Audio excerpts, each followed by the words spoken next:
The fields were not silent because they were empty. They were silent because no one was left strong enough to harvest them. And while hunger tightened its grip, something kept moving quietly, efficiently out of India. In the late 19th century, India was not a failed land. It was the crown jewel of the British Empire, densely populated, agriculturally rich, and deeply integrated into global trade. By 1876, railways stitched the countryside together. Ports were modern. Warehouses were full. Food existed, but access did not.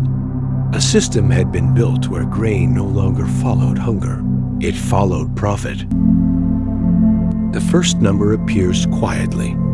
During the Great Famine of 1876 to 1878, while drought scorched southern and western India, hundreds of thousands of tons of wheat and rice were still exported abroad, not smuggled, not hidden, loaded openly onto trains and ships. Enough grain to feed millions of people for months. Enough to fill long rows of bowls that never reached Indian mouths. Then the numbers grow.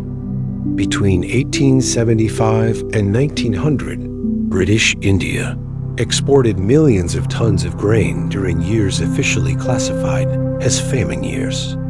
Each shipment was logged, each ton weighed, priced, and insured. Imagine that grain as sacks stacked end to end, stretching from Bombay to Calcutta, then beyond the horizon. And still, the famine deepened. Another number enters. During the famine of 1896 to 1897, exports did not slow. They increased. Grain left districts where people were already collapsing in the streets. One colonial official wrote that markets were functioning normally. Markets were fed. People were not. Now the number that refuses to be quiet. Across the late 19th century famines, historians estimate that approximately 12 million tons of grain were exported from India. 12 million tons. Picture it not as cargo, but as meals. That amount of grain could have provided basic sustenance for tens of millions of people, year after year. It is the caloric equivalent of feeding a population the size of modern day Britain through a prolonged crisis. Instead, it crossed oceans. Each ton left behind a village thinner than before. Each shipment turned hunger from a natural disaster into a managed outcome.